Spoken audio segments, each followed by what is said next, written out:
somehow resemble the personalities in Ramayana. So we would, someone's going to narrate in Chinese about somebody, and then I'll speak about somebody in Ramayana. And then each time, again and again and again.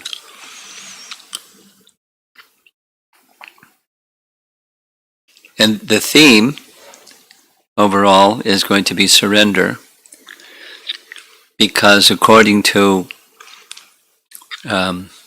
the Sri Vaishnava Acharyas, they say that Yamunacharya wrote extensively on Ramayana. He taught to his disciple Sri Shailapurna, who was the maternal uncle of Ramanujacharya.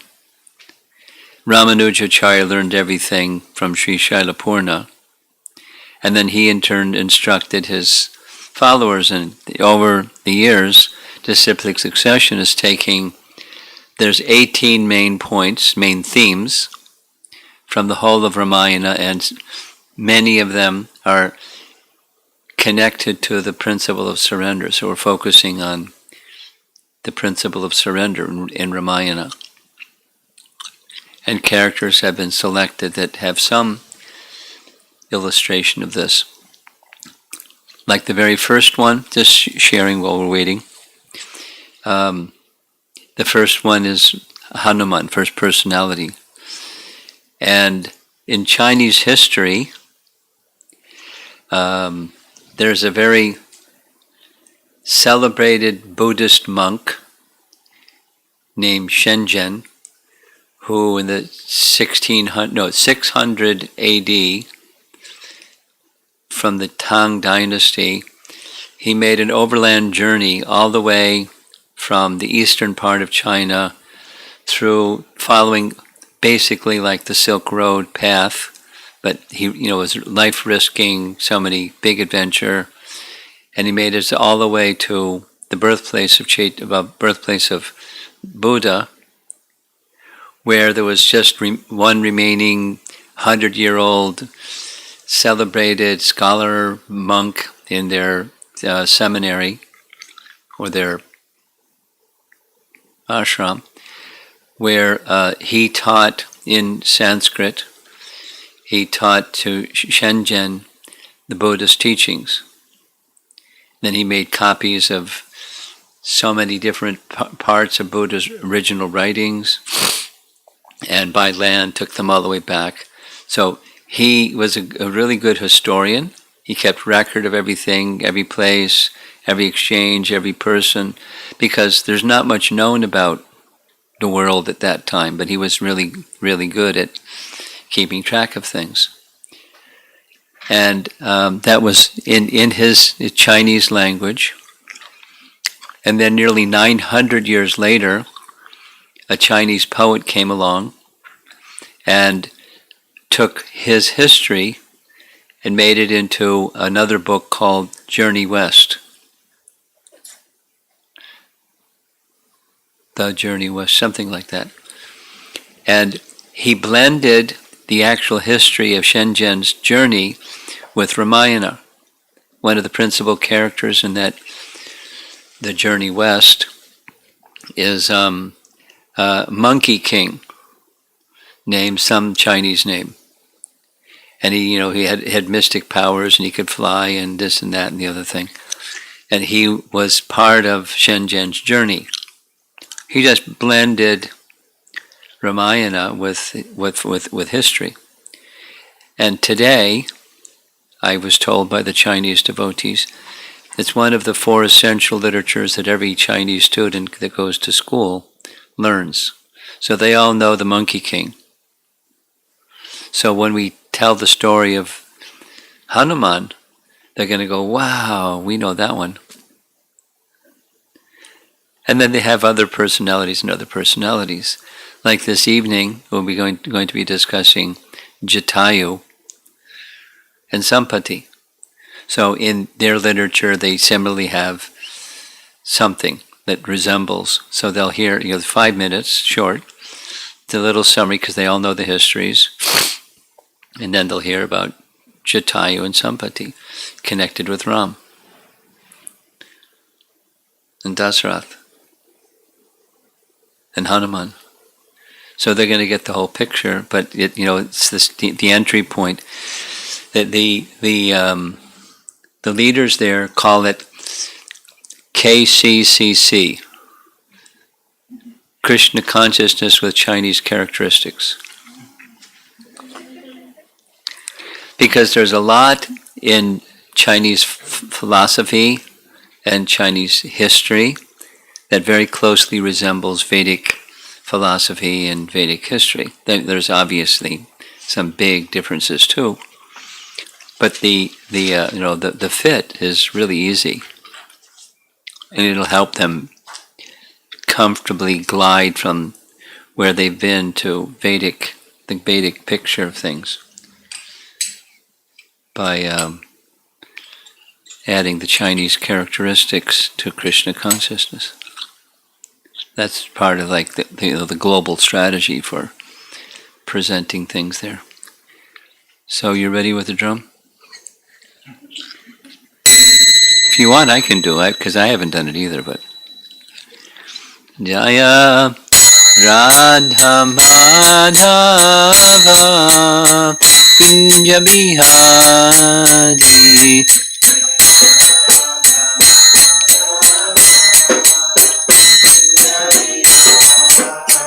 Jaya Radha Madhava Kunja Bihari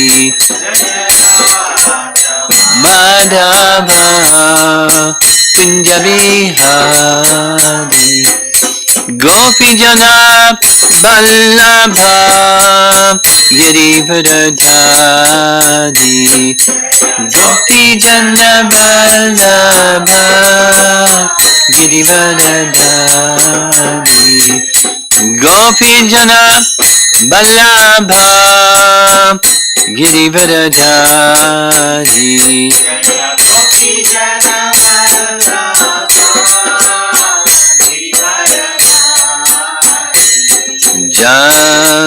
Jasodanandana Brajachandranjana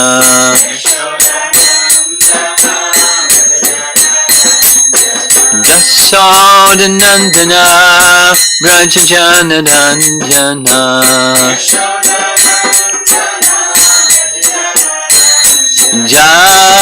Jamunatira Vanachadi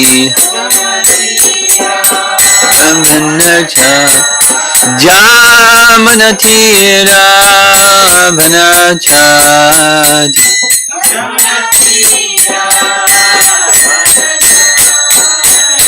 Jaya Radha Madhava Kunja Bihari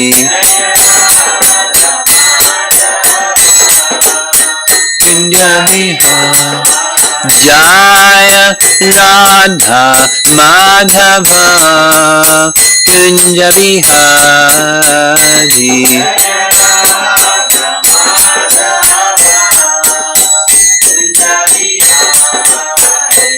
Gopi Jana Vallabha Girivardhari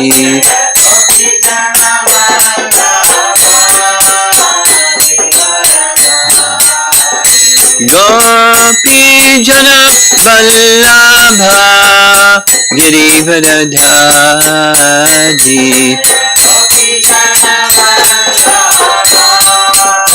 Girivardhari Jasodanandana Brajachandranjana Jasodanandana Brajachandranjana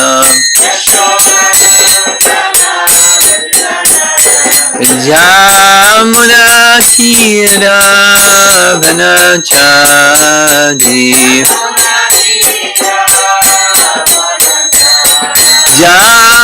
Jamunatira Vanachadi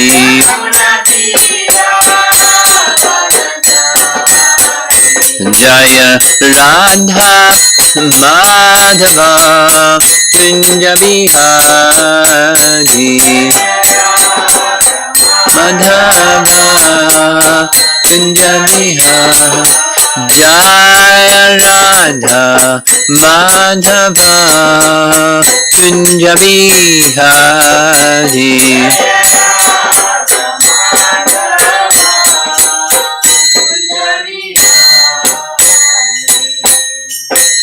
Jayo Vishnu Pad Paramahansa Parivajagacharya Astatarasatasi Srimad His Divine Grace Sri Bhakti Vedanta Swami Srila Prabhupada Ki Gaur Premanandi.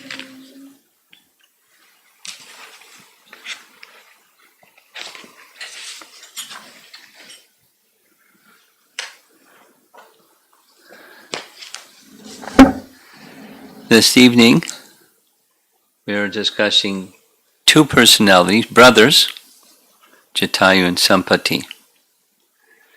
And we'll start with a little history.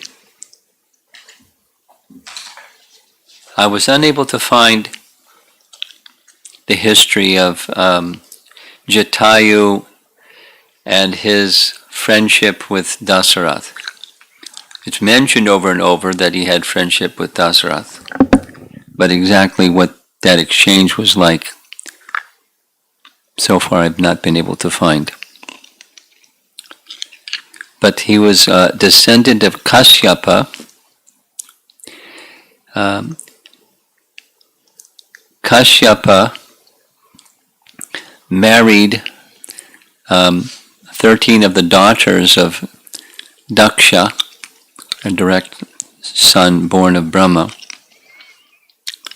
Kashyapa was one of the 7 mental sons of Brahma.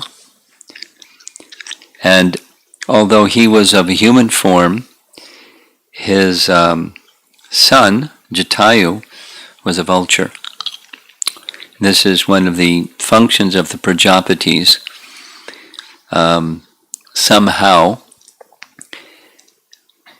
one explanation is by mystic power. They were simply empowered to do this. Sadaputta suggests maybe they had a very large gene pool. But in any case, Kashyapa was the father, Jetayu was the son, and Sampati was his brother.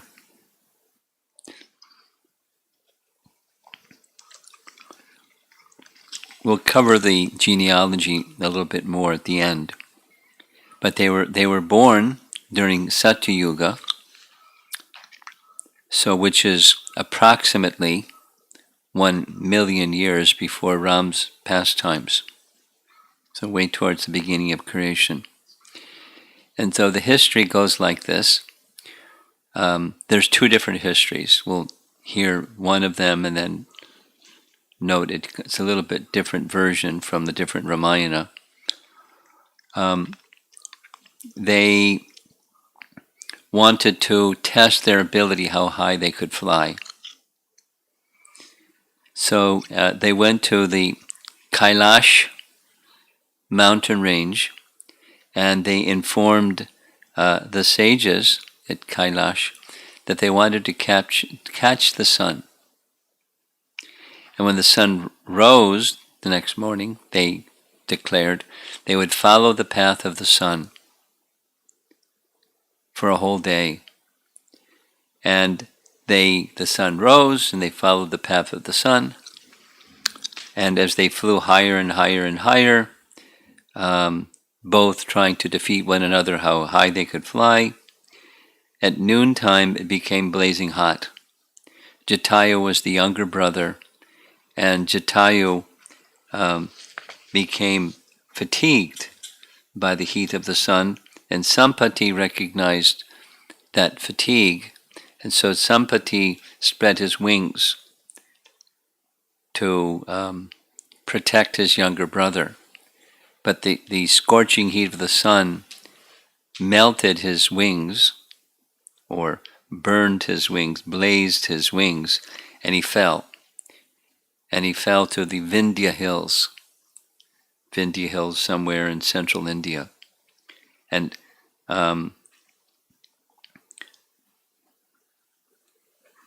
Jatayu also fell. And Jetayu, the place where Jetayu fell, was near Panchavati, or in Janistan, the current area of Nasik. So then thousands of years passed, and somehow, it doesn't give the somehow, I'm going to keep pursuing to find out, somehow, how did Jetayu get Dasaratha's association?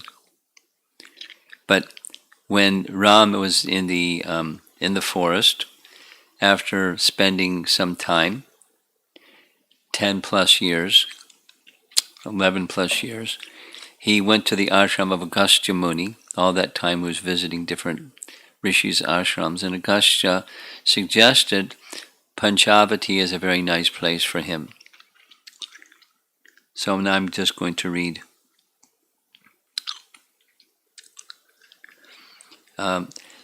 Ramayana doesn't say he married 13, it says he married 8 daughters of Daksha. But here's, after leaving Agastya Rishi's ashram, traveling to Panchavati, Ram, Sita, and Lakshman came upon Jatayu, the gigantic king of the vultures. Thinking at first that it may be a Rakshasa, Ram inquired about his true identity. With mild words, Jatayu replied, "My dear child, I was a good friend of your father.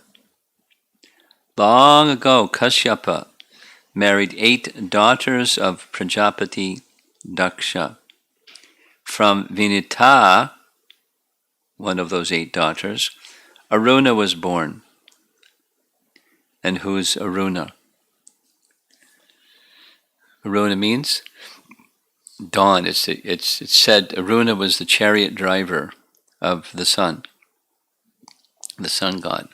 So before the sun comes the driver of the sun. Dawn comes before the sun rises. Aruna. So Aruna was born from Vinita, and then another one of the daughters of Daksha, her name was Tamasa, and Tamasa had a daughter, Tamasa and Kashyapa. The daughter was named Shaini. So Aruna married Shaini, and the combination of Aruna and Shaini was Jatayu. So he's giving his lineage. He's introducing himself in the line of Kashyapa. And my name is Jetayu. My dear Ram, please accept me as your sincere servant. Since there are many fierce Rakshasas inhabiting this forest, whenever you and Lakshmana leave your cottage, I will watch over Sita.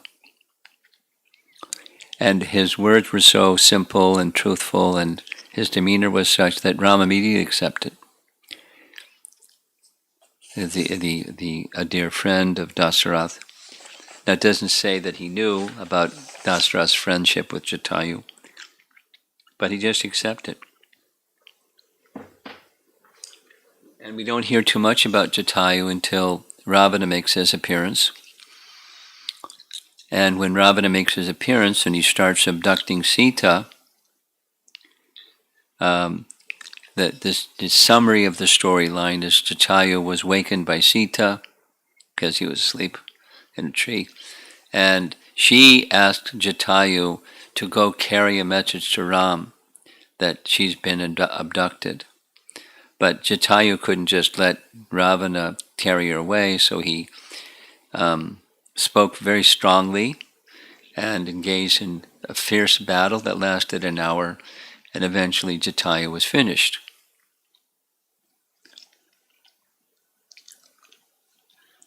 And then Ravan continued with Sita. So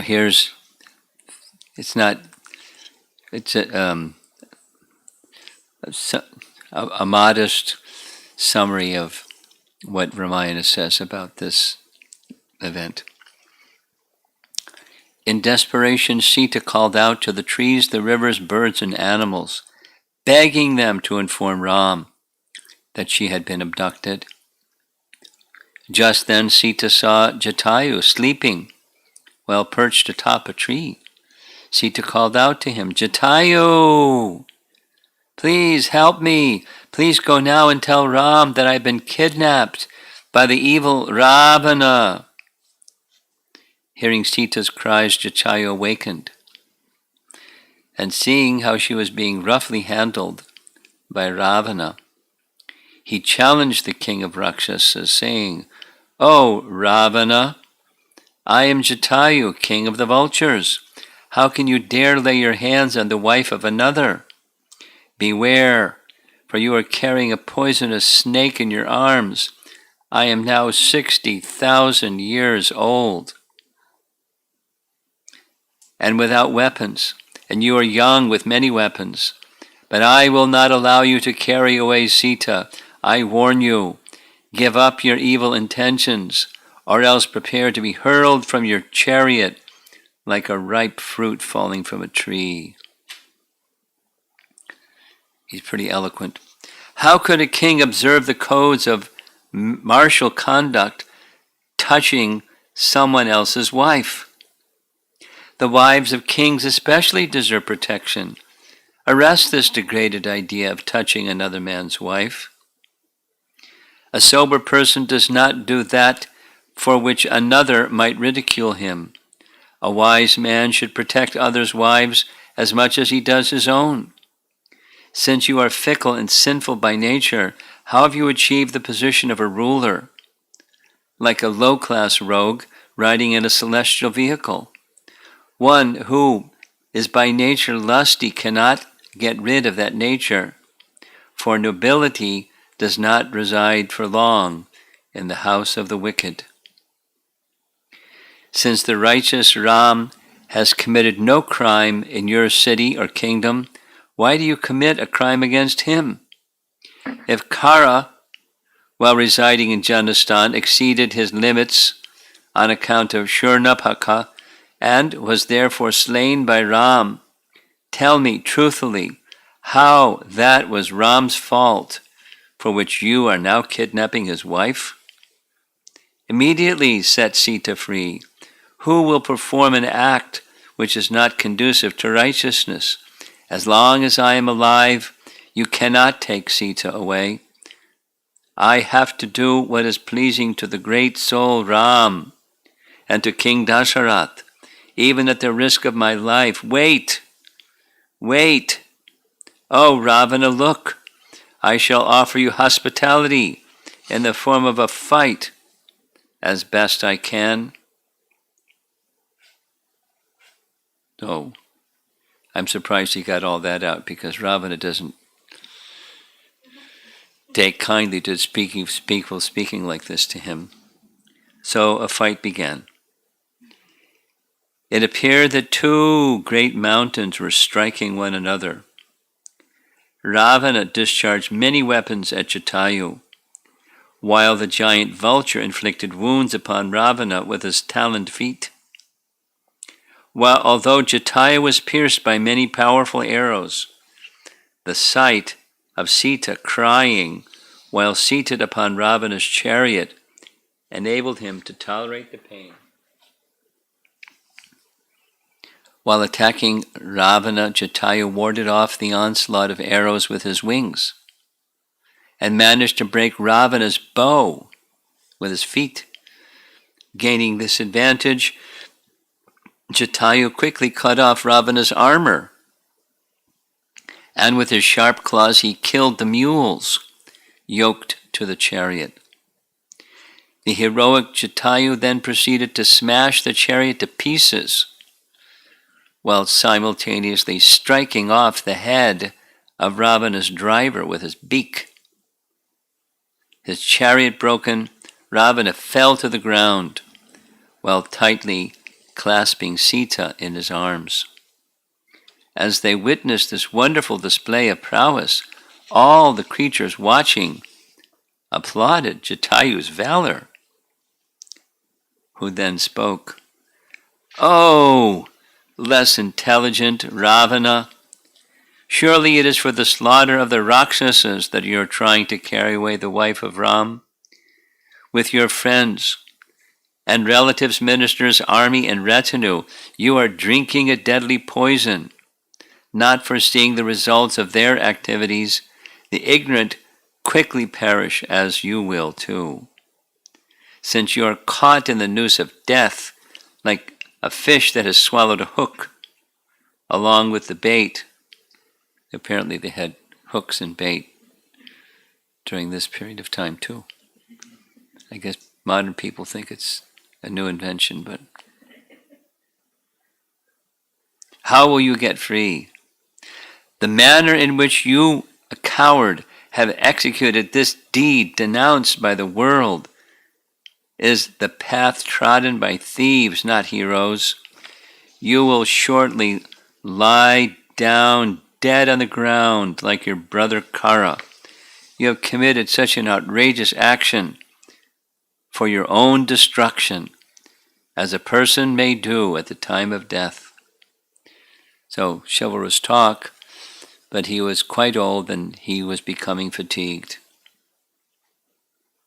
Ravana, meanwhile, even his chariot was smashed. He had other powers. He rose up into the sky, holding Sita with one hand and a sword in the other hand, that celebrated painting.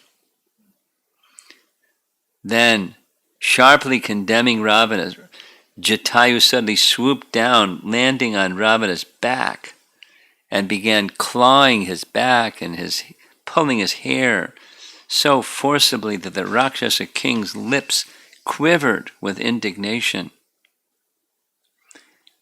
Pressing Sita tightly to his left thigh, Ravana struck back at Jatayu with the palm of his hand. Jatayu, however, dodged the blow and then tore off Ravana's 10 arms with his powerful beak. But you know what happened.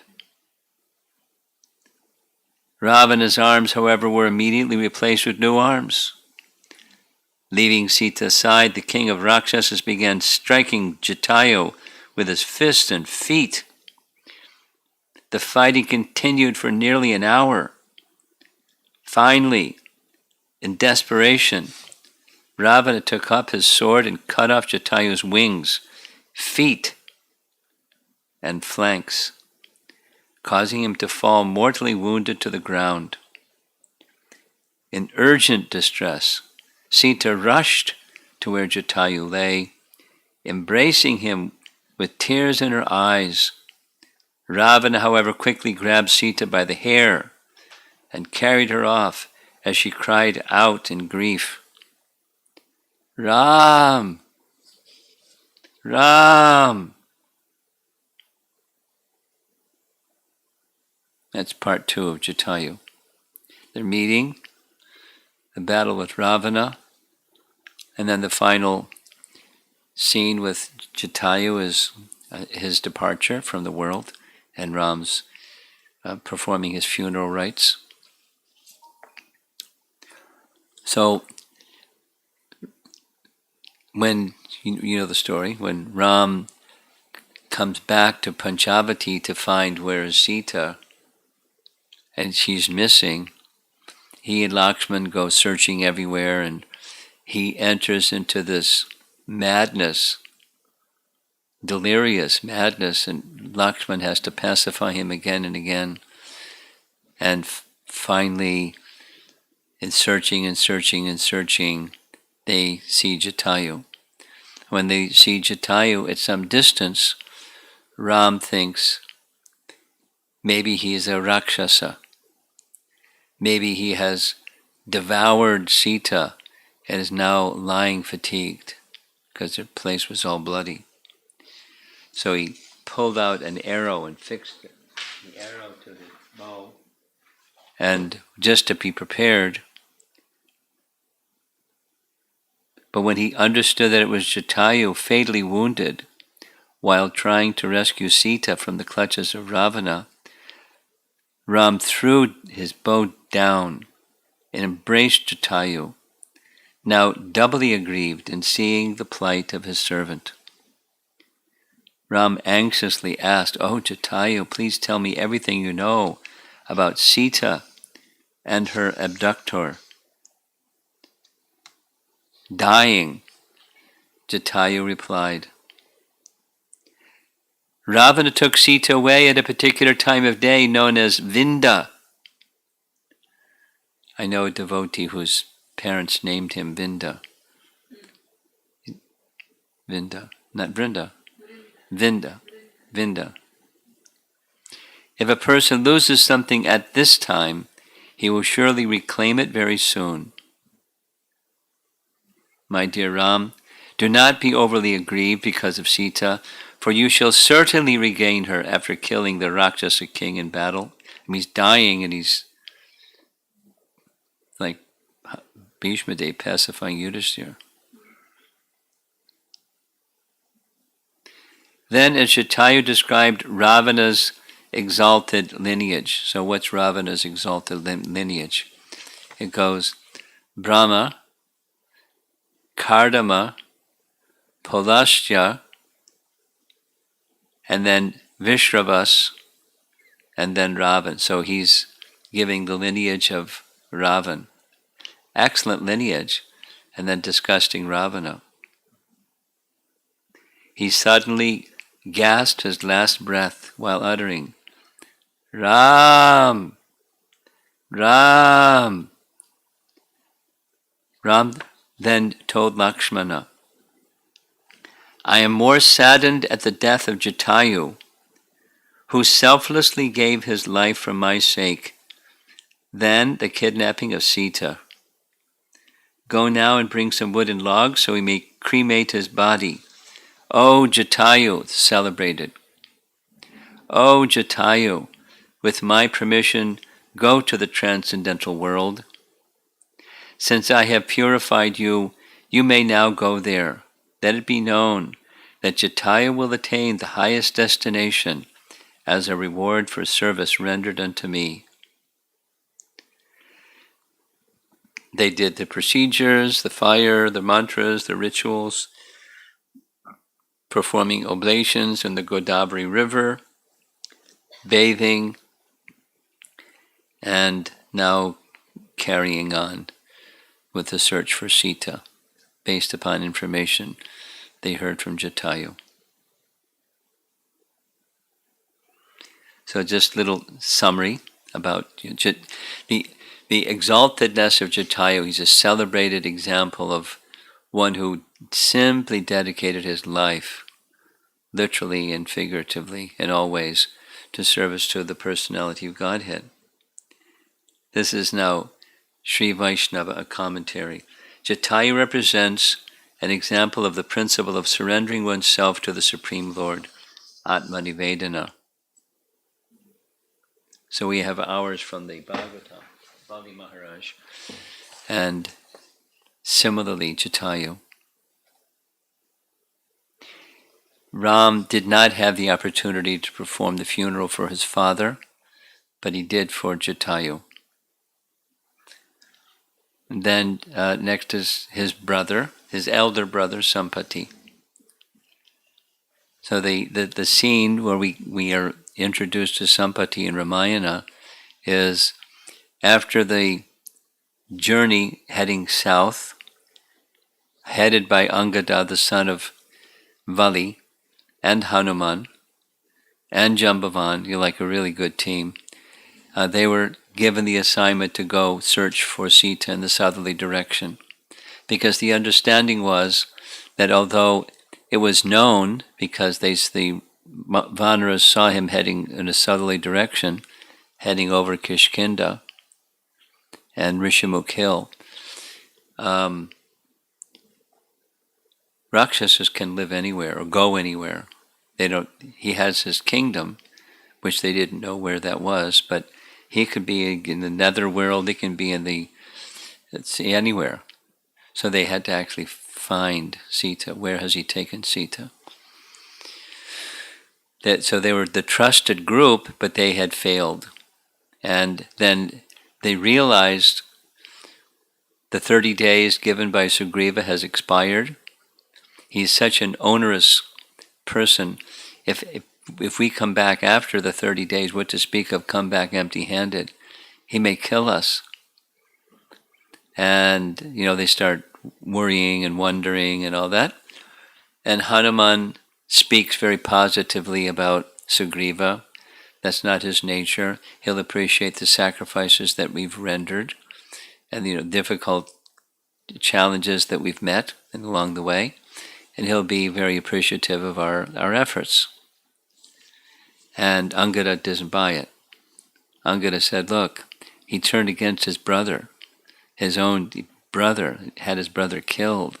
And then he took on the wife of his brother as his wife. So we can't trust Sugriva.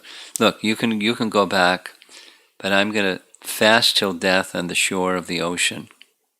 And he sat down, and many other Vanaras sat down to fast till death. After saying this, Angada sat down on kusha grass and wept.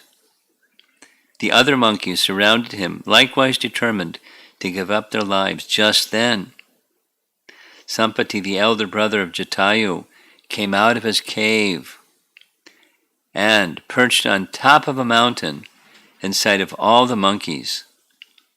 Being overjoyed, he said aloud, loud enough that they could hear. He's up on top of a mountain, and they could hear him, but anyway.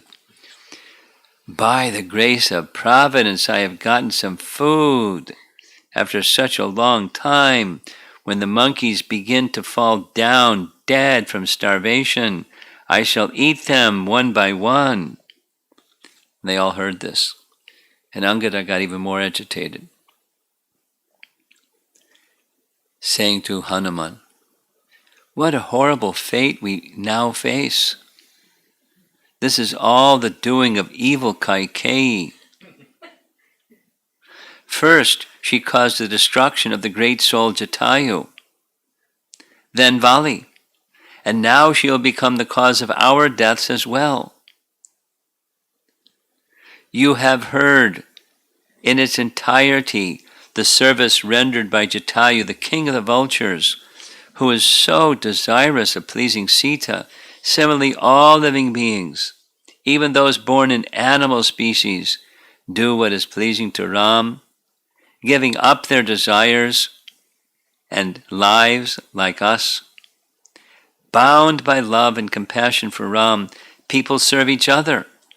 Therefore, give up your lives in the attempt to serve him. Jatayu, who knew what duty was, did a thing pleasing to Ram by laying down his life. We have traversed a difficult path in order to please Lord Ram, and we are now exhausted and about to lose our lives without having found Sita. Jetayu was fortunate to be slain by Ravan, for he thus attained the supreme destination and is freed from fear of Sugriva.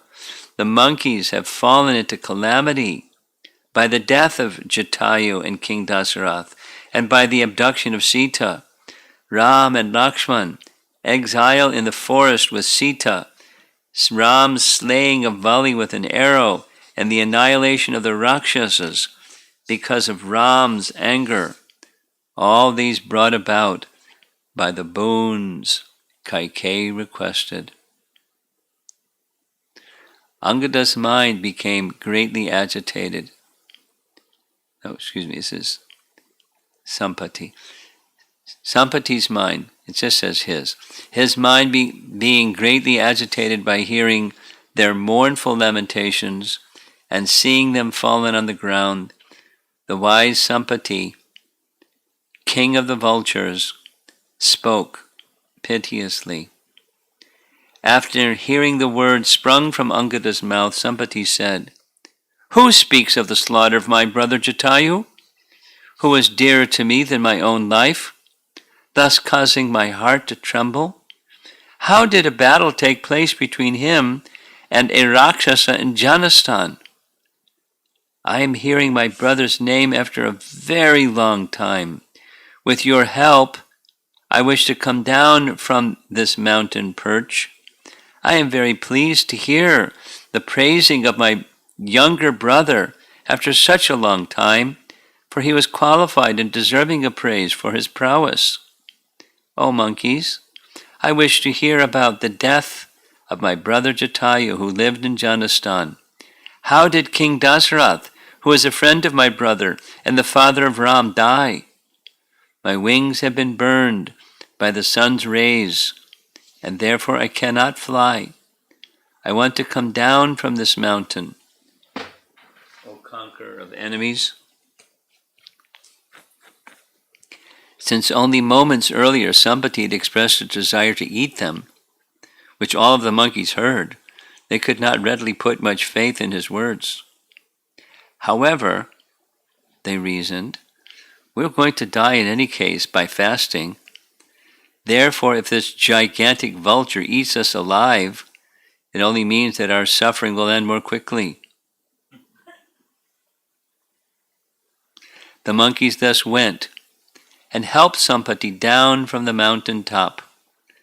As they did so, Angada retold the entire story of Ram's exile and the heroic death of Jetayu. So this is one of those scenes that within Ramayana is told again, and Ramayana is told again, Ramayana is told again, Ramayana is told again. It must have been sung. I mean, we'll hear about that tomorrow, about how Valmiki trained Ram's two sons to sing it. After composing it, how to make it well known, and he decided to do it through music, so he taught them musical skills, and they had wonderful voices. So it's sung. So it's sung like a refrain, like a musical or whatever it is. In turn, Sampati related his own history in a tearful voice, and this history is a little different than the one at the very beginning.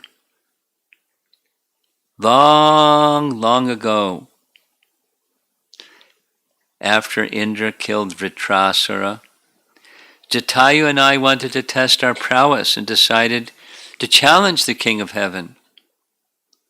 After soaring high into the sky, up into the heavenly planets, we defeated Indra in battle. Then, having become very proud, we decided to rise up even higher.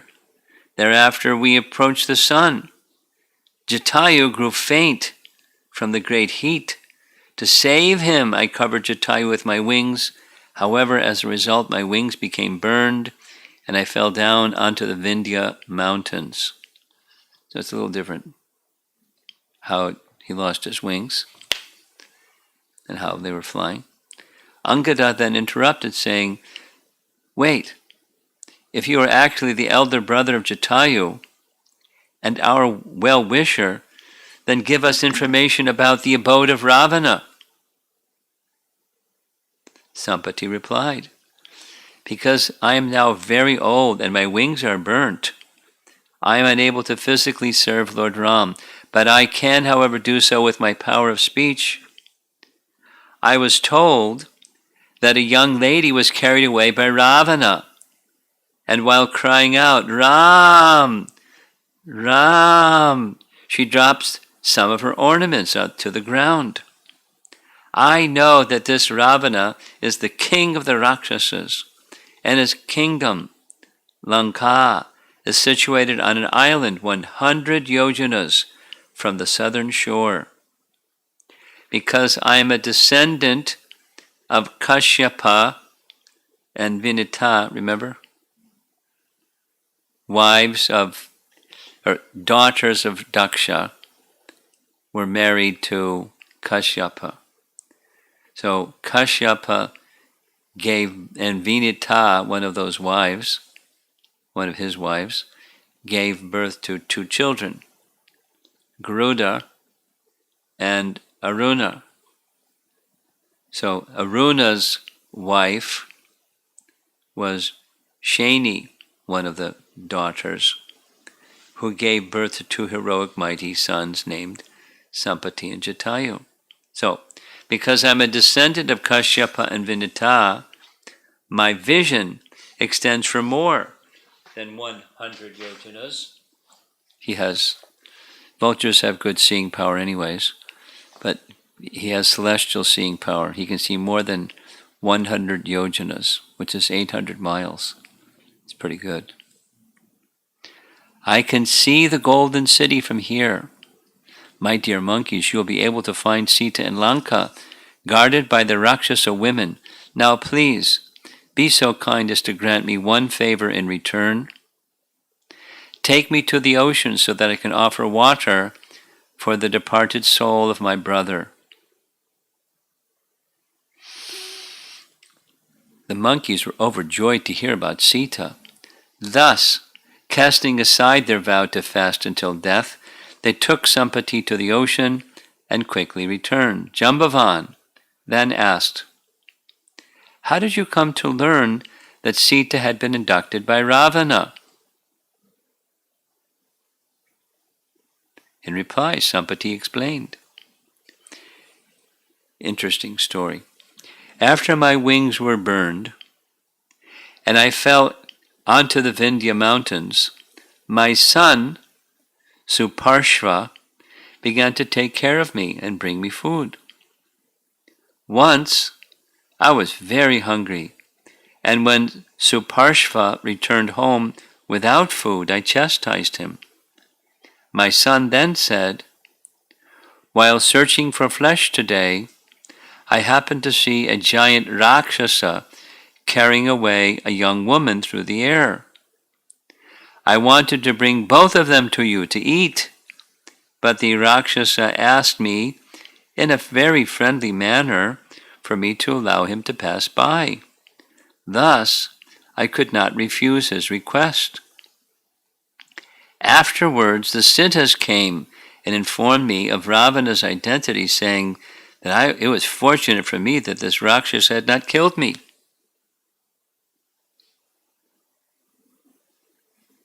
That's how he knew about Ravana.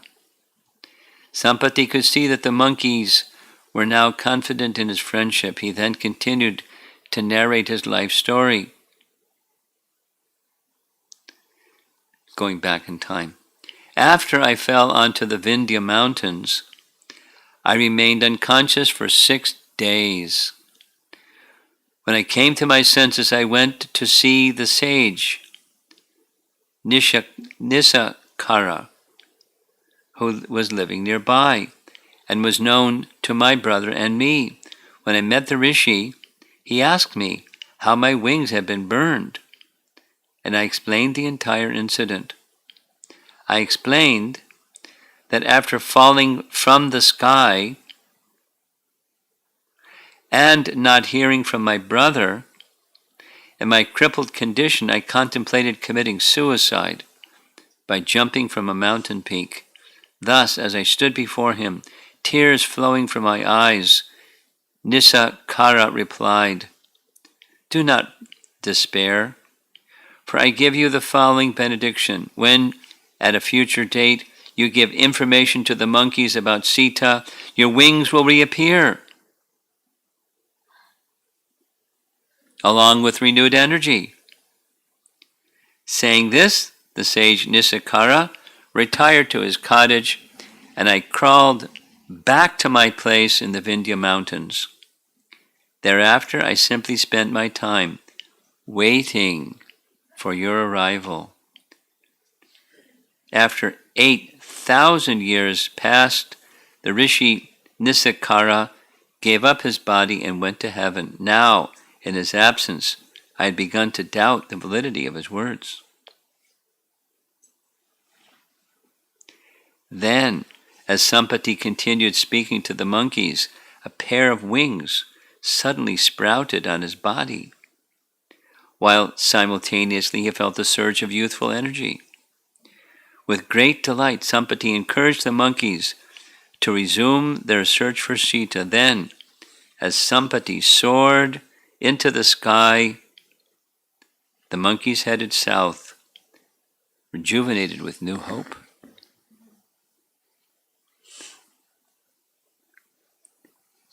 So So both Sampati, particularly Jatayu, Sampati isn't revered and celebrated as much as Jitayu is, but service to the personality of Godhead, certainly Jitayu, very dedicated service, giving up his life, giving everything, Atma-nivedana, in service to the personality of Godhead. So it's these family lineages things, this is the last section, it gets a little confusing, in part because what the Bhagavatam says and Ramayana says don't match. But something that is consistent is Vinita had two children, and the Kashyapa and Vinita. I mean, in one place in the Bhagavatam, it doesn't even mention Vinita as one of the wives of Kashyapa. But in other places it does, and then in Ramayana it certainly does. So it's a little confusing. But so it is said that Jetayu had the association of Gruda, naturally had the association of Gruda because Gruda was his uncle. Gruda was his uncle.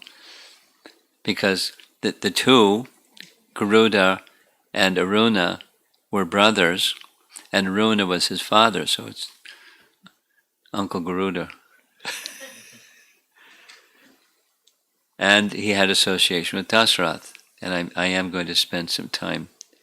I'm going to ask learned people to see if they know what is said about association between Jetayu and Dasaratha, other than they were friends.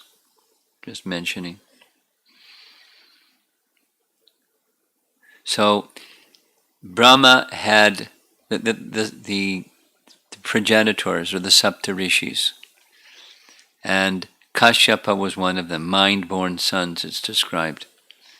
Karma Muni was one, Kashyapa was one, and then here's the Bhagavatam.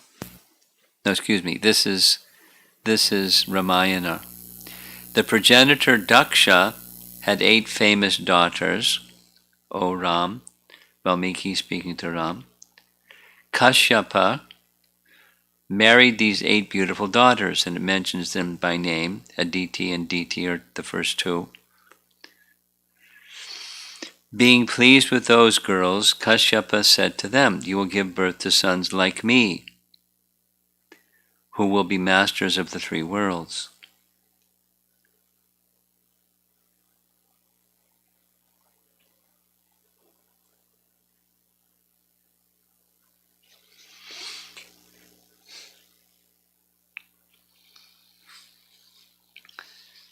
In Bhakti Sandarbha, this is Jiva Goswami, there's another name for Jatayu, Grihadra. Grihadra. And Vishwanath Chakravarti Thakur also confirms Jatayu had association of Garuda and Dasaratha.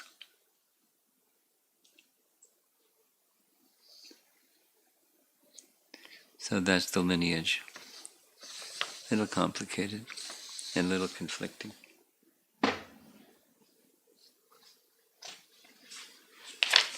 So that, spending the time like this tells me what I need to get together before I do this official seminar with the Chinese devotees, because it'll be heard by a good number of people. And I have to make sure I have a clear understanding of things before. So this is just a warm up for that,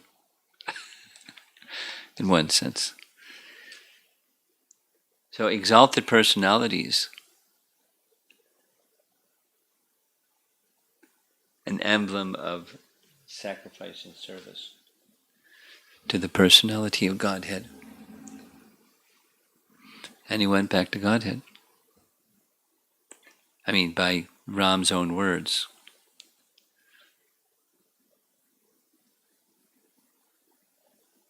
We don't know what happened with Sampati afterwards. There's no mention. He just flew away. But he had done some very important service.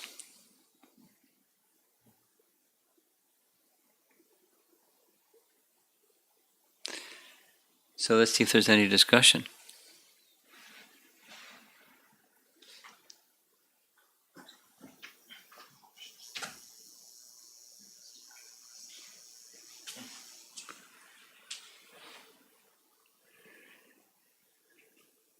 What's been happening, we put our host or hostess or the people who are assembled, they have at least the first opportunity and maybe turn up the heat a little bit to give the people that are online some chance, some time to send in their questions.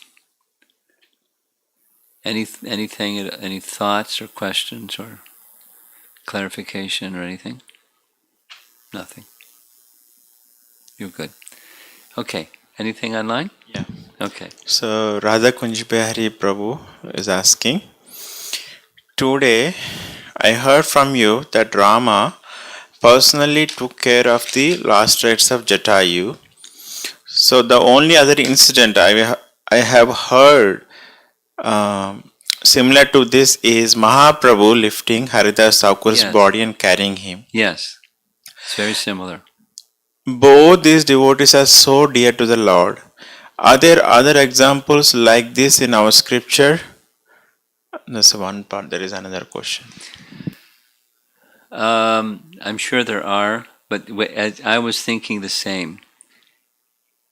That the very special feeling that Ram had for Jatayu. I mean, normally a dead animal is not something that you wrap your arms around. But Ram did. So it's not just a dead animal, it's a great personality. So it doesn't see in terms of the body, he sees in terms of the affection that he had for Ram, that he had for Sita, that he had for Dasaratha, and that makes the affection for Ram go to the person. Of course, he knows that the body is not the soul, so the soul goes to Godhead, and the funeral is performed for the body of the departed soul. So his specific question is other examples. Nothing comes to mind, and if something else comes to mind, you can relate to him. And the second question If there's anybody online that can think of some other examples, you just send it into the chat box. Go ahead. what should I learn from Jetayu and Sampati for our spiritual development? Well, Sampati it's more circumstantial. With Jetayu, it's very, very committed, dedicated service. Knowing what is right, speaking what is right. He spoke very clearly and strongly. Knowing that there's consequences for speaking clearly and strongly to a person like Ravana, but the circumstance, he was going to lose his life anyways. He knew it. I mean, I'm old and he's young. You have weapons, I don't have any weapons. But he was heroic. So Atmanivedana means you dedicate it. The lesson is you dedicate everything. Now that's a very elevated stage to dedicate everything. So you may want to do it gradually, but that's the lesson. That's the application lesson. I just want to express that, like how Ravana, hearing today's class and yesterday's class, so much counsel was given. So many people, even today, Jatayu was telling, you know, lust is, very bad and the nobility will be taken away like that. So it was just very striking. How, when one is covered by lust, cannot be, I mean, the situation is very It's not lust and pride. He had, had his qualities were very dramatic. His bad qualities were very dramatic. He was overwhelmed by them. Yeah. And one thing I was thinking is, so Sita exemplifies, uh, the conditioned soul journey after. Yeah. Uh, By the way, just for our listening audience, the statement he just made is taken from the Sri Vaishnava commentaries on Ramayana. They say, from the very point that Sita started acting for the first time ever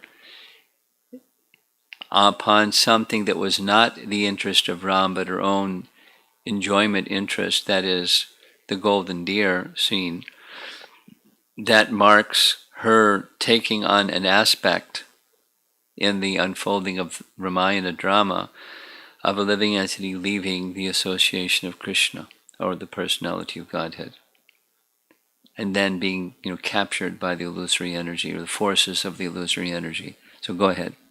Yeah, that was the question I was having. So she was captured by Ravana, since it's the same like illusory energy captures and takes the soul, just takes off. Okay. Well, the person who captured her was Ravana, but because she had given this idea of enjoyment that's not for the pleasure of Ram, she's now subjected to such forces.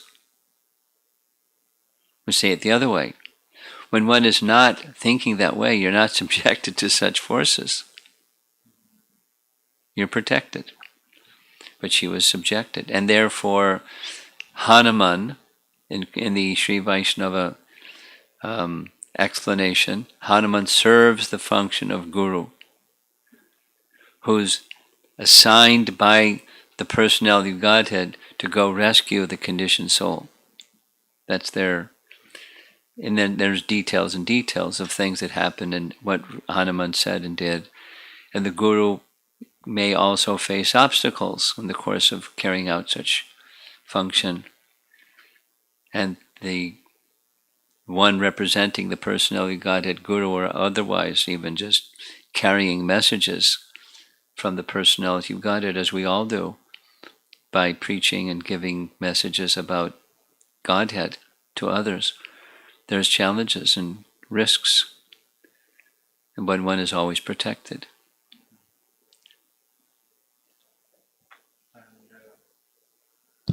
Amara Mataji posted the question: what is the difference between serving the Lord like these exalted devotees and a family person serving the family members with an understanding of their being Lord's part and parcel?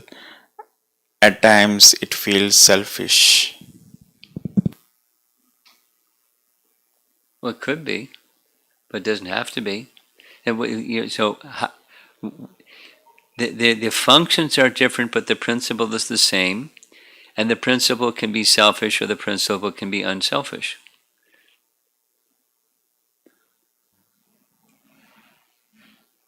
Someone that's not in household life and carrying forward in service to others can also be, motivated with selfish interests of different types.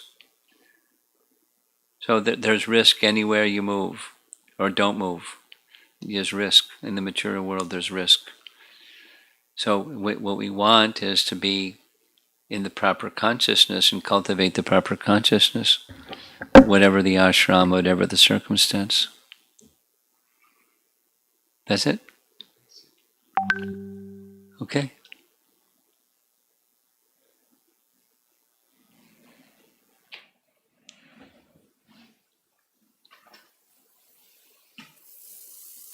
This is Lileshwari Mataji writing. Does Krishna taking care of Bilvamangal Thakur similar to what you had asked about when devotee leaves, then Krishna performs the last rites and all that? I don't know about Krishna performing the last rites for Bilva Mangala. Yeah. I don't know about that.